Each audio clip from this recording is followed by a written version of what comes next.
진보당 대변인 홍희진입니다. 오전 브리핑 2건 진행하겠습니다. 첫 번째입니다. 여가부 폐지하자더니 이제 와서 딥페이크 해결 주도하라는 국민의힘, 참 뻔뻔합니다. 지난 4일 국민의힘 김상욱 의원이 여성가족위원회 현안 질의에서 여가부가 타부처를 이끄는 주도적 역할을 하라는 취지의 발언을 했습니다.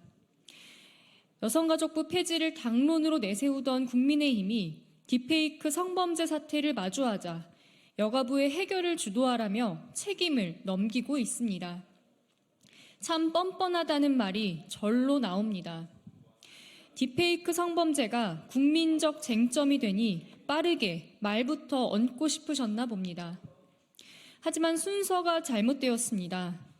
국민의힘이 주장해왔던 여가부 폐지 당론이 잘못되었다는 인정부터 하십시오. 그리고 디지털 성범죄 피해 대응 예산 31.5% 감액을 포함하여 여태 삭감해왔던 여가부 예산에 대한 책임을 시인하고 사과부터 하는 것이 순서입니다. 정부 여당의 국정기조가 잘못되었다는 것이 딥페이크 사태를 통해 또다시 드러난 것입니다.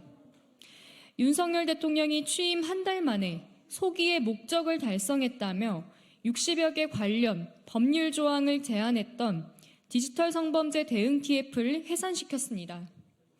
국민의힘은 윤 대통령의 여성가족부 폐지 7글자 공약을 적극 엄호하다가 뒤늦게 여가부를 소환하고 있습니다. 그저 만만한 여가부 잡돌이에 나선 것으로밖에 비치지 않습니다. 국민의힘에 요구합니다. 정말로 딥페이크 성범죄 해결에 나서겠다면 여성가족부 폐지가 아닌 강화와 예산 확대 방안을 마련하십시오. 그것이 국민께서 어려울 때 제일 먼저 찾을 수 있는 책임 있는 정치를 하는 방법입니다. 두 번째입니다. 대전시의 반인권 차별 행정, 결코 용납될 수 없는 일입니다.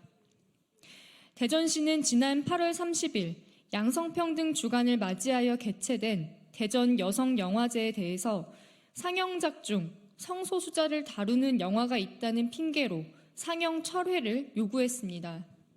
시 보조금 사업으로 하는 행사에서는 동성애를 피해달라고 요구한 것입니다. 지자체가 반인권, 혐오에 앞장서며 차별적 행정을 남발하고 있는 꼴입니다. 작년에도 이와 비슷한 일이 있었습니다.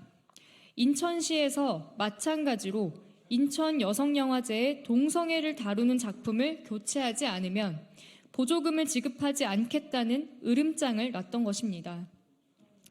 이에 올해 7월 국가인권위원회에서는 차별적인 행정으로 규정하며 시정결정을 내린 바 있습니다. 대전시의 반인권적, 차별적 행정은 그 자체로 규탄과 시정의 대상입니다. 그런데 더 우려스러운 것은 윤석열 정부의 안창호 인권위원장 후보자 지명 등으로 드러나는 반인권 인사 선임과 대전시의 차별 행정이 궤를 같이 한다는 것입니다. 국정 방향이 반인권으로만 치우치니 지자체 행정에도 영향을 끼치고 있는 것 아니겠습니까?